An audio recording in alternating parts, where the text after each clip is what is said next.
মেয়েটা রিফাত সাহেবের সামনে এসে দাঁড়িয়ে বলল, ভুল করে ফেললি, তুই আমাকে ডেকে অনেক বড় ভুল করলি। আমি মৃত ছিলাম, ভালোই ছিলাম, জাগিয়ে দিবি। রিফাত সাহেব থর থর করে কাঁপছে, ভয়ে তার শরীরের সমস্ত লোম দাঁড়িয়ে গেল। তিনি লক্ষ্য করলেন ধীরে ধীরে অবয়বটা আরো দানবীয় আকার ধারণ করলো, আর খুব দ্রুত এসে রিফাত সাহেবের শরীরে প্রবেশ করে বলে উঠল, ভৌতিক দুনিয়া।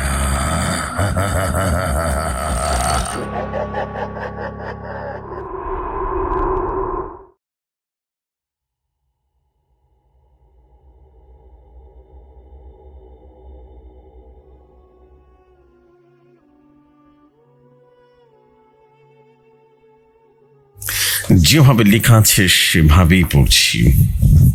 তারানাথ তান্ত্রিকের ঘটনা ভয়। ভাই আসসালামু আলাইকুম, আশা রাখি ভালো আছেন, ভালোর ধরে গেছেন। আমি ফিরোজ খান আবারও নতুন স্টোরি কানেক্ট করেছি তারানাথ তান্ত্রিকের। যদি ভালো লাগে পড়ে শোনাবেন।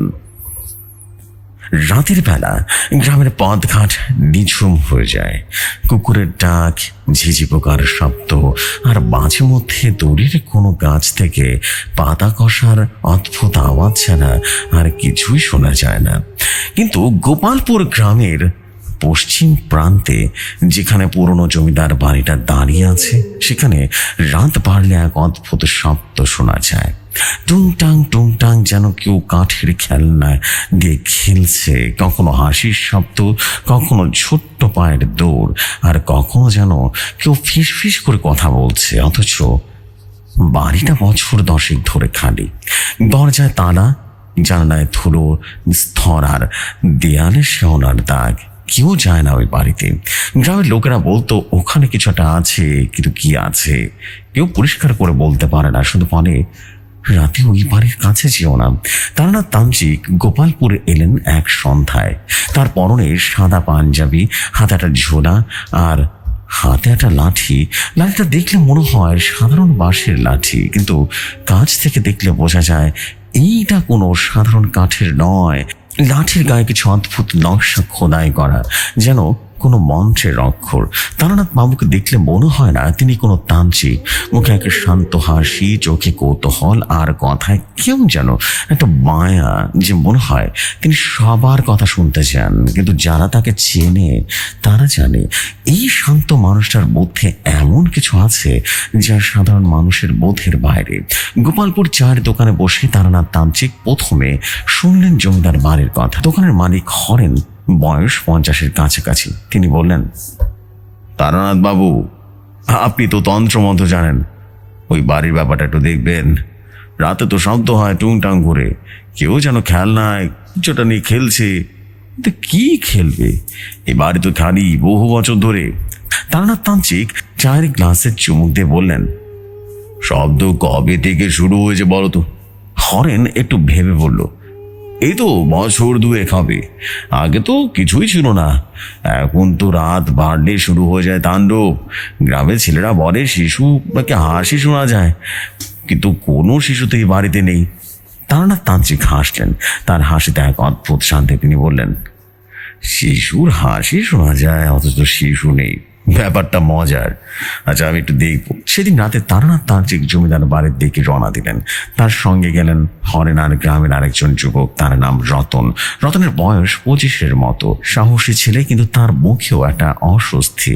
বাড়ির কাছাকাছি পৌঁছাতেই রতন বলল, তারানাথ বাবু, আমার কেমন জানি লাগছে, এখানে এসে পা কাঁপছে। তারানাথ তান্ত্রিক বললেন, পা কাঁপড়ে দাঁড়িয়ে থাকো, ভয় পেলে চোখ বন্ধ করে ফেললো, কিন্তু কান খোলা রেখো, কেমন? শুনতে হবে। 3জন বাড়ির সামনে এসে দাঁড়ালেন। বাড়িটা পূর্ণ, কিন্তু এখনো তার জৌলুস একেবারে যায়নি।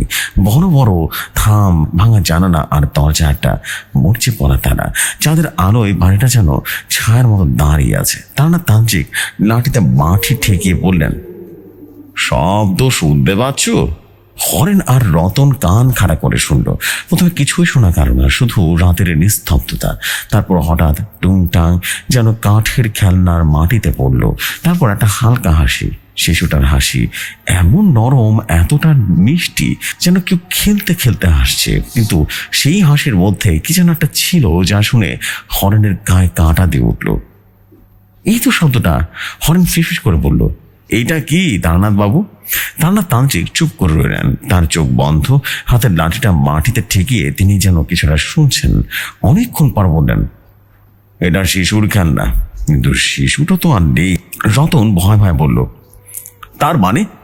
তারানাথ তান্ত্রিক চোখ বুঝলেন, তার চোখে এখন আর হাসি নেই। তিনি বললেন, এই বাড়িতে কিছু একটা ঘটেছিল, অনেক পুরনো ঘটনা। কেউ একজন এখানে শান্তিতে মারা যায়নি, হয়তো এই জন্যই এমনটা হচ্ছে, আমাকে জানতে হবে।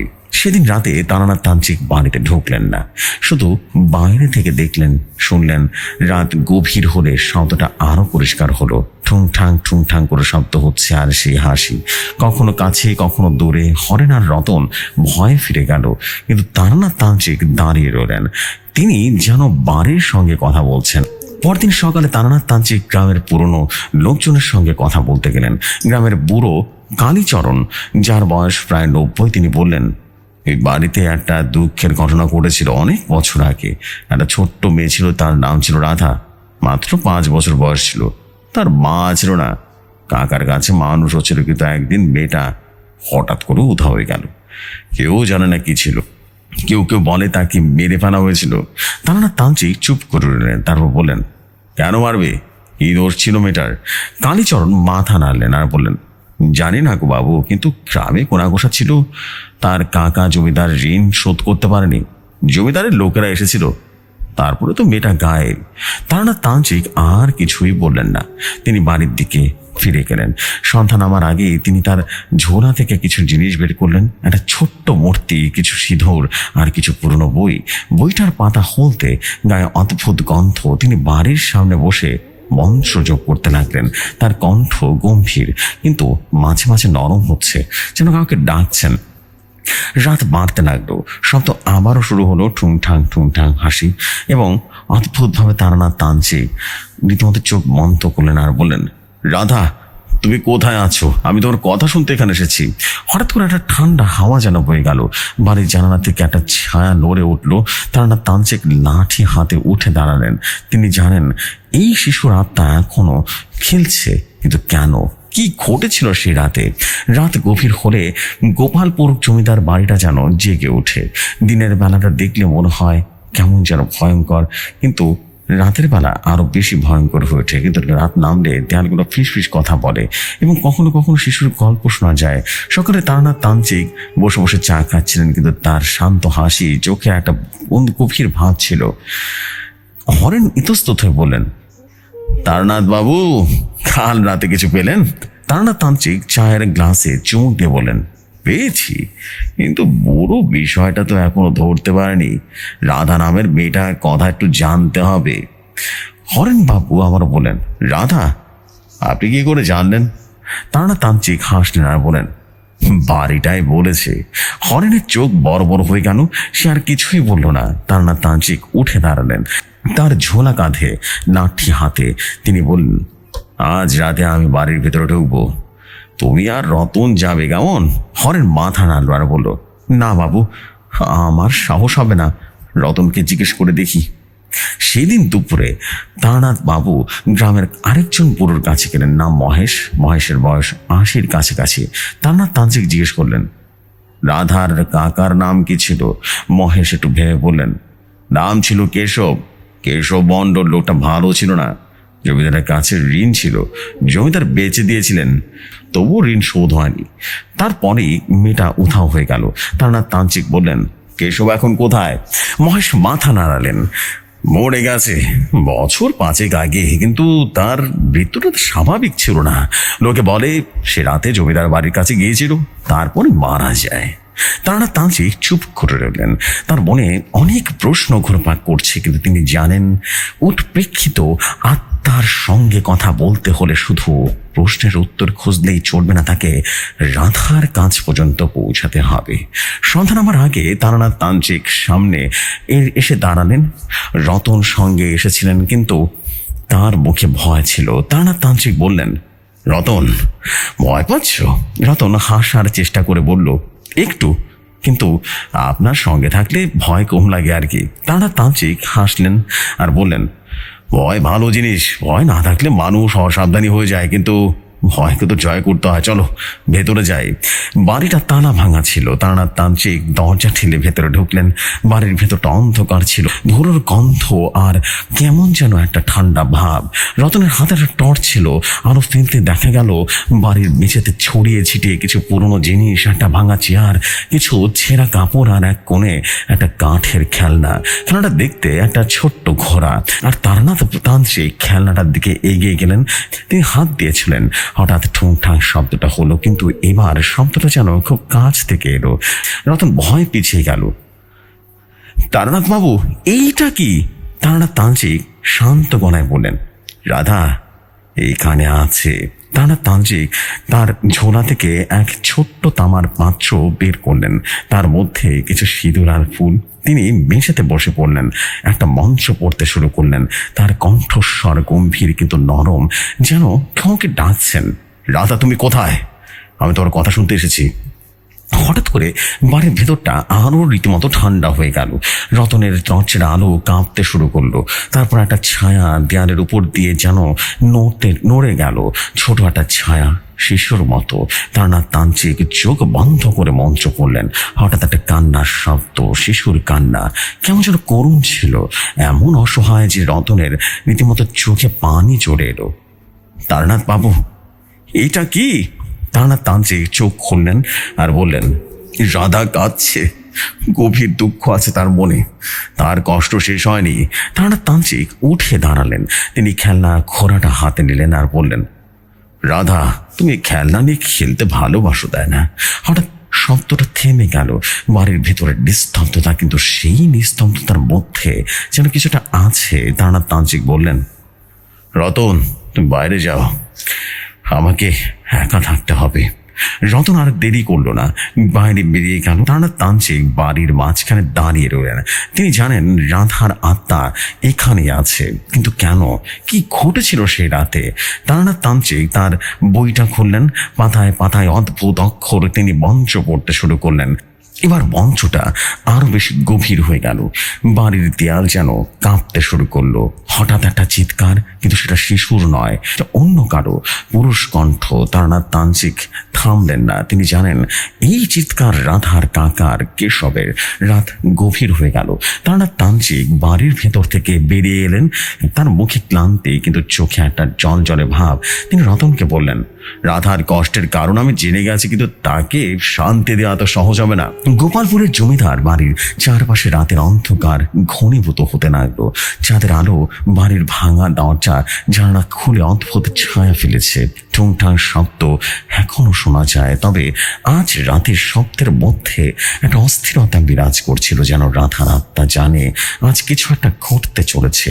তারা তান্ত্রিক বাড়ির সামনে দাঁড়িয়ে আছেন।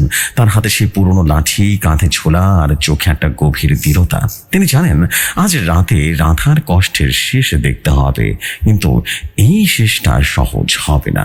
রতন সঙ্গে এসেছে, কিন্তু তার মুখে ভয়ের ছাপ আরো স্পষ্ট। সে বলল, তারানাথ তান্ত্রিক, আজ রাতে আমার বুক কাঁপছে। কাল রাতে সে চিৎকার আমি ঘুমাতে পারিনি। তারানাথ তান্ত্রিক হাসলেন, সে শান্ত হাসি, আর বললেন, ভয় পাওয়া মানুষের স্বভাব রতন, কিন্তু ভয়ের মধ্যে সত্য লুকিয়ে থাকে। আজ আমরা সেই সত্যের মুখোমুখি হব। তারানাথ তান্ত্রিক ঝোলা থেকে কয়েকটা জিনিস বের করলেন। একটা তামার পাত্র, একটা সিঁদুর এবং একটা ছোট্ট মূর্তি, আর সেই পুরনো বইটার পাতা হলদে, গন্ধ কেমন যেন তামাকার আর পুরনো কাঠের মিশ্রণ রয়েছে। তিনি বাড়ির দরজার সামনে মাটিতে একটা বৃত্ত আঁকলেন। বৃত্তের মাঝখানে রাখলেন সেই কাঠের খেলনা ঘোড়া। তারপর বললেন, রতন, তুমি এই বৃত্তের বাইরে থাকবে, যাই ঘটুক ভেতরে ঢুকবে না। রতন মাথা নাড়ালো, কিন্তু তার চোখে অস্বস্তি। তারানাথ তান্ত্রিক বাড়ির ভেতরে ঢুকলেন। দরজা ঠেলতেই একটা ঠান্ডা হাওয়া এসে তার মুখে লাগলো। বাড়ির ভেতরে অন্ধকার, শুধু রতনের দরজার আলো একটু একটু করে দেওয়ালে ছায়া ফেলছে। তারানাথ তান্ত্রিক মেঝেতে বসে পড়লেন। তিনি বই খুললেন আর মন্ত্র পড়া শুরু করলেন। তার কণ্ঠস্বর গভীর, কিন্তু মাঝে মাঝে এমন নরম হয়ে যায় যেন মনে হয় কোনো শিশুকে ডাকছেন। রাধা, তুমি এখানে আছো আমি জানি। তুমি কেন আটকে আছো সেটাও আমি জানি। তোমার কষ্ট আমি দেখতে পাচ্ছি। এসো, আমার সঙ্গে কথা বলো। হঠাৎ করে ঠুংঠাং শব্দটা এলো, কিন্তু এই শব্দটা খুব কাছ থেকে এলো। তারানাথ তান্ত্রিকের চোখ বন্ধ করে মন্ত্র পড়ছেন। বাড়ির ভেতরটা আরো বেশি ঠান্ডা হয়ে গেল। রতন বাইরে থেকে দেখলো বাড়ির দরজা জানালা দিয়ে কেমন যেন ছায়া নড়ছে, শিশুর মতো একটা হাসি। এবং তারানাথ বাবু চোখ খুললেন। তিনি বললেন, রাধা, আমি জানি তোমাকে কেশব বেড়েছিল। জমিদার ঋণ শেষ করতে না পেরে সে তোমাকে বলি দিয়েছিল। তুমি কেন এখানে আটকে আছো? কি চাও তুমি? হঠাৎ একটা চিৎকার শোনা গেল। এবার শব্দটা শিশু নয়, পুরুষালী কণ্ঠ, গম্ভীর, ভয়ঙ্কর। তুই কে? তুই এখানে কেন এসেছিস? রতন ভয় পিছিয়ে গেল। তারা তান্ত্রিকে শান্ত গলায় বললেন, কেশব, আমি তোমার কথা জানি। তুই রাধাকে মেরেছ। তার নির্দোষ আত্মা তোমাকে ছাড়বে না। বাড়ির দেয়াল কাঁপতে শুরু করলো, যেন কেউ ভেতর থেকে ধাক্কা দিচ্ছে। তারানাথ তান্ত্রিক তার লাঠি মাটিতে ঠেকিয়ে বললেন, রাধা, তুমি এগিয়ে এসো, আমি তোমাকে শান্তি দেব, শান্তি। হঠাৎ একটা ছোট্ট মেয়ের ছায়া দেয়ালে ভেসে উঠলো, আর তার হাতে সেই কাঠের খেলনা ঘোড়া। তার মুখে হাসি, কিন্তু চোখে অশ্রু। তারানাথ তান্ত্রিক বললেন, রাধা, তুমি আর ভয় পেও না, আমি তোমার সঙ্গে আছি। তারপর একটা ভয়ঙ্কর চিৎকার হলো, কেশবের আত্মার চিৎকার। তুই পারবি না, সে আমার কাছে থাকবে। তারা তান্ত্রিক মন্ত্র পড়া শুরু করলেন। তার কণ্ঠে এখনো ভয়াবহ জোরালো, আর বাড়ির ভেতর থেকে একটা ঝড় যেন উঠতে শুরু করলো। ধুলো পাতা আর ভাঙা কাঠের টুকরো ছিটকে পড়ছে। রতন বাইরে থেকে দেখলো বাড়ির জানালা দিয়ে একটা কালো ছায়া বেরিয়ে যাচ্ছে, কেশবের ছায়া। তারা তান্ত্রিক চিৎকার করে বললেন, কেশব, তুমি যাও, রাধাকে মুক্ত করে দাও। হঠাৎ করে সব কিছু শান্ত হয়ে গেল। টুংটাং শব্দটা থেমে গেল। বাড়ির ভেতরটা নিস্তব্ধ হয়ে গেল। তারানাথ তান্ত্রিক মেঝেতে বসে পড়লেন। তার মুখে ক্লান্তি, কিন্তু চোখে এক প্রকার শান্তি ছিল। তিনি খেলনার ঘোড়াটা হাতে নিলেন আর বললেন, রাধা, তুমি এখন মুক্ত, যাও, তোমার শান্তি হয়েছে। রতন বাড়ির ভেতরে ঢুকলো। তারানাথ তান্ত্রিক একা বসে আছেন। তিনি বললেন, তারানাথ বাবু, রাধা সে কি চলে গেছে? তারানাথ তান্ত্রিক হাসলেন আর বললেন, হ্যাঁ রতন, সে চলে গেছে, কিন্তু তার কষ্ট আমার ঠিকই মনে থাকবে। পরদিন সকালে গ্রামের লোকজন জানালো জমিদার বাড়িতে আর নাকি শব্দ হয় না। সেই ঠুংঠাং শব্দ, হাসির কান্না সব যেন থেমে গেছে। কিন্তু তারানাথ বাবু জানেন, রাধার গল্প শেষ হলেও তার নির্দোষতার দাগ এই বাড়িতে রয়ে গেছে। তিনি গ্রাম ছাড়ার আগে খেলনা ঘোড়াটা একটা গাছের নিচে রেখে গেলেন, যেন রাধার স্মৃতি এইখানেই থাকে। যশু ভাই, এটাই ছিল ঘটনা। যদি ঘটনাটি ভালো লাগে, আপনার মনের মতো ভালো লাগে, তাহলে শেয়ার করে দিবেন। আসসালামু আলাইকুম ভাইয়া, ভালো থাকবেন এবং ভালো রাখবেন আপনার চারপাশকে। আমি ফিরোজ খান বলছিলাম মিরপুর থেকে। আসসালামু আলাইকুম।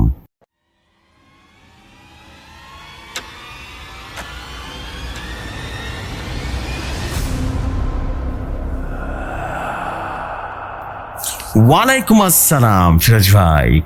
Thank you very much for this beautiful story. And একই সাথে বলতে চাই যে আমরা কিন্তু তারানাথ তান্ত্রিকের আরো একটা অসাধারণ ঘটনা শুনে ফেললাম। What a beauty of a story. Wow, অসম্ভব সুন্দর। আসলে কি এইভাবেই বলতে হবে যে অনেক সময় মানুষ মৃত্যুর পরেও তার ছায়া কিন্তু থেকেই যায়, সে যদি অতৃপ্ত থেকে যায়। এভাবেই কিন্তু অনেক বাড়ি কিন্তু হন্টেড হয়ে যায়, অনেক জমিদার বাড়ি এখনও হন্টেড হয়ে আছে। অ্যান্ড সত্যি অসাধারণ একটা ঘটনা ছিল। Thank you very much. এই ধরনের ঘটনা কিন্তু আরও চাই। It's beautiful.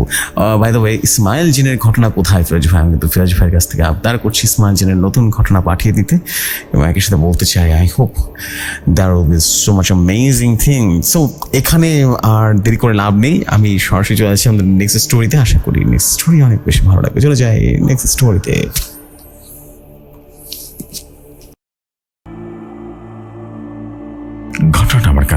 যেভাবে এসেছে আমি ঠিক সেইভাবে পড়ছি। আশা করছি আপনাদের দারুণ সুন্দর লাগবে। লিখেছেন, আমার নাম জয়, আমি শিলিগুড়িতে থাকি। আমি বর্তমানে টায়ার সেলিং এর কাজ করি। বুঝতেই পারছেন টায়ার সেলিং এর কাজ, এই কাজে অনেকটা রাস্তা পার হয়ে প্রায় 30 থেকে 50 কিলোমিটার আমাকে প্রতিদিন ঘুরে বেড়াতে হয়। বিভিন্ন মানুষের সাথে দেখা করে তাদের অর্ডার নিয়ে সাপ্লাই করাটাও আমার মূল কাজ। কখনো কখনো কোম্পানির মালিক ডেলিভারির জন্য আমাকে একটি বাইক দিত, আবার কোনোদিন সে আমাকে অটো রিক্সা ভাড়া করে দিত।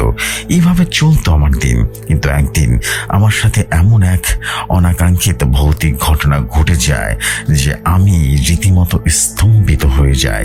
তাহলে এবার আর কথা না বাড়িয়ে ঘটনায় চলে যায়। প্রতিদিনের মতো আমি কাস্টমার লিস্ট এবং প্রয়োজনীয় জিনিসপত্র নিয়ে স্ট্যান্ডে দাঁড়িয়ে অটোরিকশার জন্য অপেক্ষা করছিলাম। এরপর একটি অটোরিকশা আমার সামনে এসে দাঁড়ায়। চালকটি মধ্যবয়স্ক, পরিধানে সাদা কাপড়, মাথার চুলগুলো অনেক বড় বড় এবং শরীরের রং একদম কালো। আমার কাছে এসে সে বলল, কোথায় যাবেন? আমি তখন বললাম, প্রায় 4 ঘন্টার জন্য আপনাকে ভাড়া পাওয়া যাবে। এই শহরে 10 থেকে 15 জায়গা দাঁড়াতে হবে এবং সেখানে জিনিসপত্র পৌঁছাতে হবে। এরপর লোকটি বলল, ঠিক আছে, বসুন।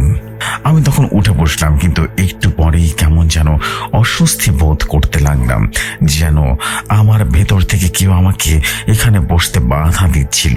এরপর অটো রিক্সাটা স্টার্ট করলেন এবং কান চালিয়ে দিলেন। আমি লক্ষ্য করলাম যে লোকটি মন্ত্রতন্ত্রের মতো কিছু একটা গুনগুন করে পড়ছে, আর মন্দিরে দেখলে সেদিকে না গিয়ে একটু ঘুরে গিয়ে আবারও রাস্তায় উঠছিল। কি জানি মন্দিরের সাথে তার কি শত্রুতা। মন্দির দেখলে সে আপন মনে চেঁচিয়ে উঠছিল। এসব দৃশ্য দেখার পর আমার মনে কেমন যেন খটকা লাগলো। আমার মনে হতে লাগলো লোকটা হয়তো পাগল। কি জানি এই পাগলের গাড়িতে কেন উঠে বসলাম। আমি ভাবছিলাম এই লোকটি পাগল নয় তো, এর ভেতরে নিশ্চয়ই কোনো ভূত প্রেতের বাসা আছে।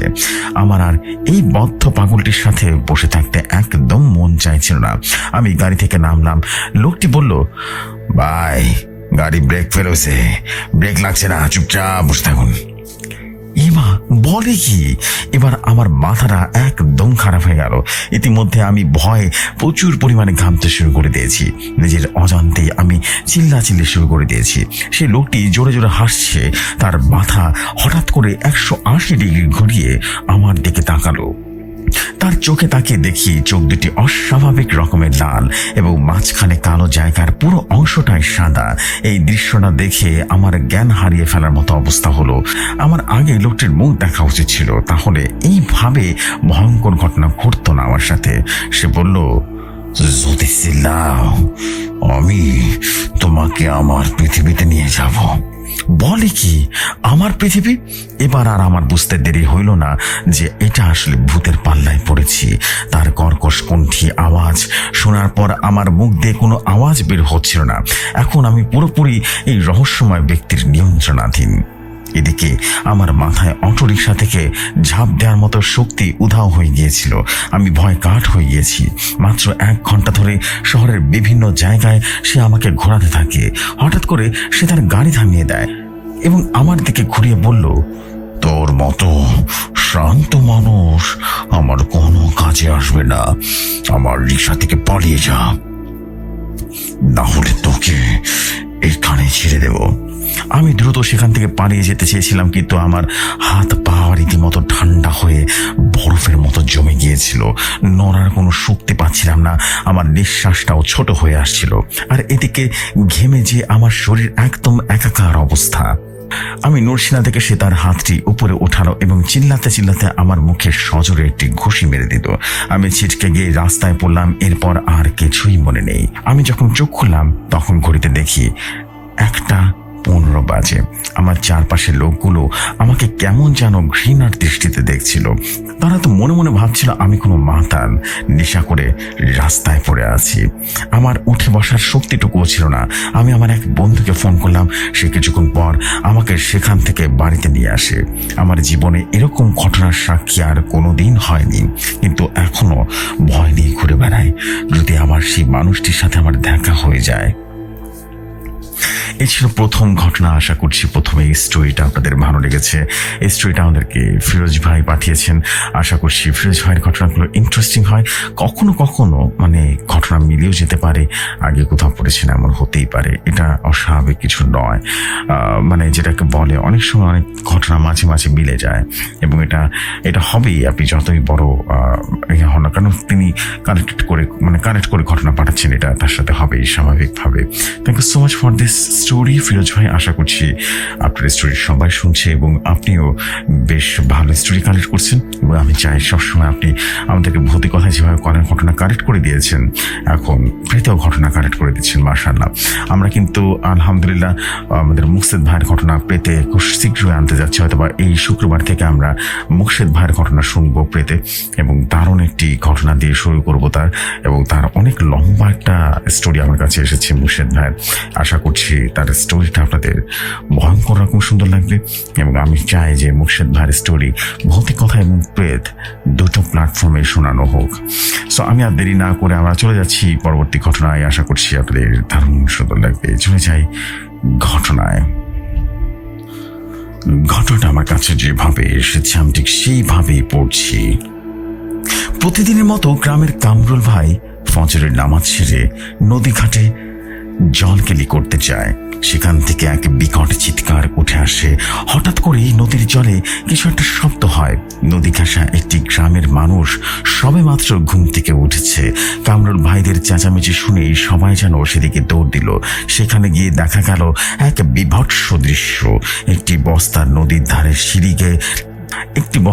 ধারে সিঁড়িতে লেগে আছে, আর তার থেকে নির্গত হওয়া রক্তের নদী পুরোপুরি টকটকে লাল হয়ে আছে।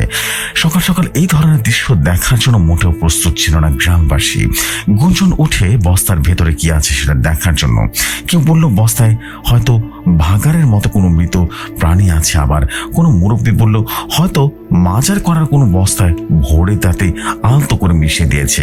এর মাঝে উপস্থিত হয় অসীম বাবুর। পাড়ার সবাই তাকে চেনে। গরিবদের মাঝে সাহায্য করার টান নেশা। অসীম বাবুর কথা মতো গ্রামের কয়েকজন ছোকরা সেই বস্তাকে টেনে রীতিমতো পাড়ে নিয়ে আসলো। পুলিশকে খবর দেওয়া হলো। বস্তার মুখ খুলতে এক বিভৎস পচা গন্ধে পুরো এলাকাবাসীর নাক রীতিমতো আটকে উঠল। বস্তার ভেতরের দৃশ্য আরো ভয়ঙ্কর ছিল। একজন মানুষের দেহ রয়েছে তাতে। বেশ কয়েকটা টুকরো করে দেহটিকে বস্তায় বন্দি করে ভাসিয়ে দেওয়া হয়েছে। এই ভয়ানক দৃশ্য দেখে সেখানে উপস্থিত কয়েকজন মহিলা সেখানেই অজ্ঞান হয়ে পড়ে গেলেন। কিন্তু সমস্যা এখানে শেষ নয়। প্রশ্ন দাঁড়ালো লাশটা কার সেটা নিয়ে, কারণ লাশটিকে শনাক্ত করার মূল উপায় তার মুখমণ্ডল সেটি অনুপস্থিত। হ্যাঁ, ঠিকই পড়েছেন, মাথা কাটা লাশ। তবে শরীরের গঠন দেখে এটা নিশ্চিত সে একজন মেয়ে মানুষ। গোটা গ্রামে খবর জুটিয়ে দেওয়া হলো, কিন্তু না, কারোর বাড়ি থেকেও কেউ উধাও হয়নি। পুলিশ দেহটাকে নিয়ে বেশি টানাটানি করতে চাইল না। তারা গ্রামবাসীদের দেহটাকে কোনো একটা বিহিত করতে বলে চলে গেলেন। কিন্তু এখানেও সমস্যা। গ্রামের একদল লোক বলছে দেহটাকে কবর দেওয়া হোক, আবার আরেক দল লোক বলছে সেটাকে নদীতে ভাসিয়ে দিলে ভালো হয়। অসীমবাবু ভোটাভেটার মাধ্যমে সিদ্ধান্ত নিলেন দেহটাকে কবর দেওয়া হবে। সবার কথা মতো দেহটাকে কবর দেওয়া হলো। কিন্তু ঘটনা এখানেই শেষ নয়। আসল ঘটনা শুরু এইখান থেকে। উক্ত ঘটনার পর কেটে গেছে দিন 15। শোনা গেল রাতের নদীর তীরে বসে কয়েকজন নাকি এক মেয়েকে পাড়ে বসতে কাঁদতে শুনেছে। আর অবাক করার মতো ব্যাপার হলো সেই মেয়েটির মাথা অনুপস্থিত ছিল। গ্রামে রটে গেল সেই মেয়েটা ভূত হয়ে গেছে। রাতের বেলা তো দূরের কথা, দিনের বেলাতেও কেউ আর ওই পারে আসার সাহস করে না। কিন্তু অসীম বাবুর মনটা কেমন যেন খটকা লাগে। একটা মাথা কাটা লাশ এলো কোথা থেকে? কিন্তু তিনি কিছুতেই এই সমস্যার সমাধান খুঁজে পেলেন না। গ্রামবাসীদের দেখা নদীর পাড়ে সেই কাঁদতে থাকা মেয়েটার ঘটনা অসীম বাবুর কাছে কল্পনার মতো মনে হতে লাগলো। তিনি ঠিক করলেন তিনি নিজে চোখে এই ঘটনা দেখবেন। তিনি নদীর পাড়ের কাছে একটা বাড়িতে আশ্রয় নিলেন। রাত তখন 3টা বাজে। হঠাৎ ডেভিল আওয়াজ শুরু হয়ে গেছে। শোনা যায় যে এই সময়টিতে নাকি ঘরের বাইরে বের হতে নেই। এই সময় নাকি নানা আত্মা, প্রেতাত্মা, অদৃষ্ট শক্তিরা সক্রিয় হয়ে ওঠে। এই সময় তারা নাকি ঘুরে বেড়ায় চারিদিকে। এসব 7-5 ভাবতে ভাবতে অসীম বাবুর কানে ঝুমকার আওয়াজ ভেসে এলো। এই ঝুমকার আওয়াজ তার চেনা চেনা লাগছে। কয়েক সেকেন্ডের মধ্যেই অসীম বাবু শুনতে পেলেন পাড়ে কেউ তাকে যেন কাঁদছে। জানালার কিছুটা আড়াল করে দেখতে পেলেন তার মাথার মধ্যে যেন একটা তরঙ্গ বয়ে গেল। গ্রামবাসীদের কথাই ঠিক, সেই মাথা কাটা লাশ কবর থেকে উঠে এসেছে, নদীর পাড়ে বসার জায়গাটায় সে অবিরাম কেঁদেই যাচ্ছে। আশ্চর্য, মাথা নেই, অথচ লাশটার মাথা নেই, তাহলে সে কাঁদছে কিভাবে? পরের দিন সকালে ভেসে এলো এক দুঃসংবাদ। গ্রামের নিতাই মাতব্বরকে কি যেন নৃশংসভাবে হত্যা করেছে। গ্রামে চলছে নাকি? যেদিন থেকে এই মাথা কাটা লাশটা পাওয়া গেছে সেদিন থেকে গ্রামে একটা না একটা অঘটন ঘটেই চলেছে। নিতাই মাতব্বরের লাশটা আরো ভয়ঙ্কর ছিল। পেটের নাড়ি ভুড়ি সব বেরিয়ে এসেছে। কে বা কারা যেন তার পেট চিরে সব নাড়ি ভুড়ি বের করে দিয়েছে। গোটা উঠান রক্ত হয়ে গেছে, কিন্তু পুলিশ এই রহস্য সমাধান করতে পারল না। সপ্তাহ ঘুরতে না ঘুরতে শোনা গেল বিষ্টু ডিলারকে ঠিক একইভাবে কে যেন হত্যা করেছে। অসীমবাবু বুঝলেন এই সবই সে মাথা কাটা লাশের কাজ হতে পারে। সেদিন রাত 2:30 সময় তিনি নদীর পাড়ের বিশাল নিম গাছটায় বসেছিলেন। এভাবেই কখন সময় গড়িয়ে গেছে তিনি বুঝতেই পারেননি। তন্দ্রা কাটল কান্নার শব্দে, আবার সেই মরা কান্না কাটছে মুন্ডহীন সেই লাশটা। এবার অসীমবাবু তার লাশটার বেশি দূরে নেই। সেই লাশটার গলা কাটা বিভৎস অংশটা খুব কাছ থেকে দেখেই অসীমবাবু আবারও অজ্ঞান হয়ে গাছটার কাছে পড়ে গেলেন। চোখ দুটো বন্ধ করে আসার সাথে সাথে তিনি দেখতে পেলেন সেই মাথা কাটা লাশটা তার দিকে টলমল করে এগিয়ে আসছে।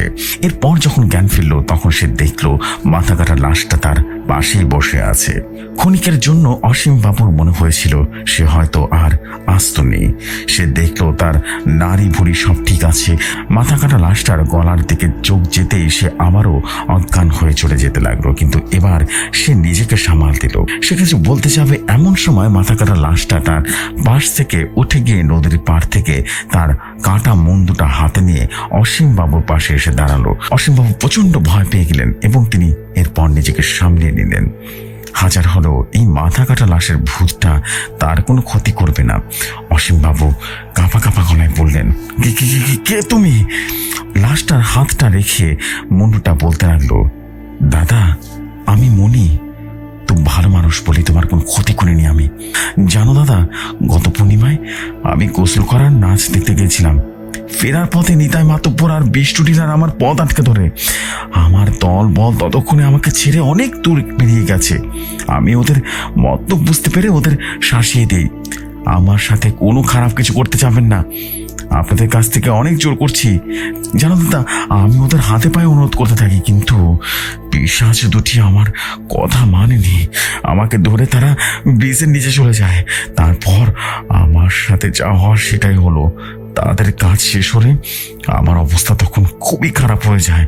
আমার শক্তিটুকু হারিয়ে গেছিল, আমি কিছু করতে পারছিলাম না। কিন্তু পিশাচ যদি এখানে থামলো না, আমি বেঁচে থাকলে মুখ খুলবো। তাই আমার অবচেতন শরীরটাকে টুকরো টুকরো করে কেটে ফেললো, আমাকে জবাই করে ফেললো, এরপর নদীতে ভাসিয়ে দেয়। সেই পিশাচ দুটিকে আমি আজকে শেষ করেছি। এবার আমার আত্মা শান্তি পাবে। তুমি ভালো মানুষ, তুমি সবাইকে ঘটনাটা বলো, এতে আমার জলচন্দ্র হৃদয়টা শান্ত হবে। অসীম এতক্ষণ সে মাথা কাটা লাশটার সমস্ত ঘটনা শুনে ভয় মিশ্রিত আশঙ্কা শুনছিল। এতক্ষণ রাত জাগা প্রায় শেষ হতে চলল। মনি বাবা মা হারানো এক যুবতী মেয়ে। সেটি যাত্রা গানের দলের সঙ্গে যুক্ত ছিল। কিন্তু প্রশ্ন হলো, সেই মাথা কাটা লাশটা কিভাবে গভীর কবর থেকে বেরিয়ে এলো?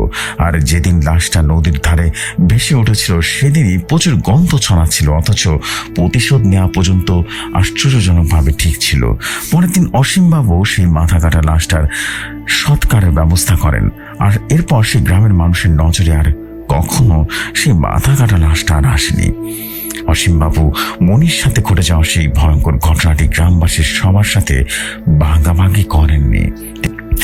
এই ছিল ঘটনাটি ভালো লাগলে পড়ে শোনাবেন। Thank you so much for this beautiful story. আশা করছি ঘটনাটি সবার কাছে ভালো লেগেছে, ভালো লাগার মতো স্টোরি। আর আমি একই সাথে বলবো যে ভালো লাগার মতো স্টোরিগুলোকে আমরা সবসময় ভালো চোখে দেখবো। আসলে সুন্দর একটা স্টোরি ছিল, মর্মান্তিক একটা স্টোরি ছিল, এবং একই সাথে অসম্ভব সুন্দর একটা স্টোরি ছিল। Thank you so much.